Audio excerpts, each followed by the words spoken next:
Well, Stuart, is a disappointing 4-1 defeat today. Probably the polar opposites in half. It was a brilliant first half, and then second half, more or less of a capitulation. Yeah, we played really well in the first half. Scored a very good goal from a set piece that we've been working on. And like you say, in the second half, they scored very early, and it knocked the stuffing out of us really, which was very tough to take, because after that they scored like 5 minutes later.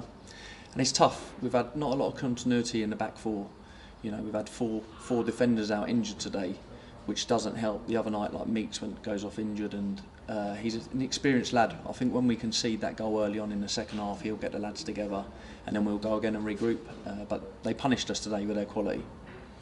And it's been, it's sort of undone 3 weeks of hard work, hasn't it? Because, like you say, first clean sheet in a while in Tuesday night, and defensively we were looking a lot more solid, and even for 45 minutes today we looked pretty solid too. Yeah, we did. It is 3 weeks. It's been hard. We've tried to work on defensively. We conceded a lot of goals. It goes back 10 games ago before we kept our last clean sheet. The other night against Eastleigh, we kept a clean sheet. But you know, we'll go again. We'll work on it. We'll keep working on the training ground. It doesn't help when you have players out injured and you have to keep chopping and changing. We had to play Michael Phillips at centre half today, but look, it's not an excuse. The lads in the first half were excellent. In the second half, their quality really undone us really.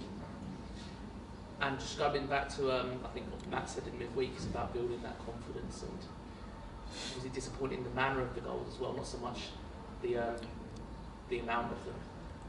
It does take time to build the confidence. I think when one goal goes in that early in the second half, it does take the confidence away from you, and it's hard. It's in the group at the minute. It's not going to happen overnight, getting rid of that. It's going to take a lot of hard work on the training ground to keep making sure that we fill gaps, that we get in right defensive areas, and we cut out slight individual areas. You know, it's pulled up to the back post. We've worked on it where you should be inside the back post, and he heads it in through the back post. So that does take time. We keep working hard on it. And like you say, injuries I think probably jinxed us last week by saying we were nearly back to full strength. And all the injuries seem to have come in the defensive part of the pitch at the moment, with Meeks, and also Joe was out injured today as well. Yeah, Joseph and Meeks, at the minute they're looking that they could be 3 to 4 weeks, possibly a little bit longer depending on how they recover. So yeah, it is a blow, especially in the defensive area where you want to keep continuity at the minute. But we'll keep going, we'll keep working hard. That's all we can do. And how have you felt with losing a couple of members of the squad to furlough as well? It's probably trimmed your options down a bit. Yeah, look, it's just the financial position the club's in at the minute, and it's just the way that it is at the minute. Clubs can't survive without fans coming through the gates or a grant. You know, we're a football club that relies on that, and there's a lot of clubs out there, so there's not a lot we can do with that. We just got to deal with it on a week-to-week basis, and we keep going. Look, there's no excuses from us, from the management team. We've got a good squad of players. We'll keep working hard together as a group, and that's all we can do.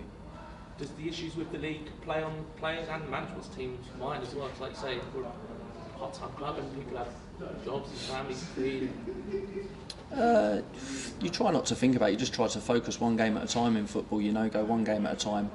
Keep digging deep and keep working hard, and that's all we can do. You know, you got to put it to the back of your mind and concentrate on the football. We're lucky in some aspects that we're still playing football, and it is a release. You know, you can still train twice a week and you can still play on a Saturday. So we are lucky. So we don't use that as an excuse that you're thinking about stuff like that. You know, we just got to focus on football. Thanks for your time, Stuart. Cheers. Thank you.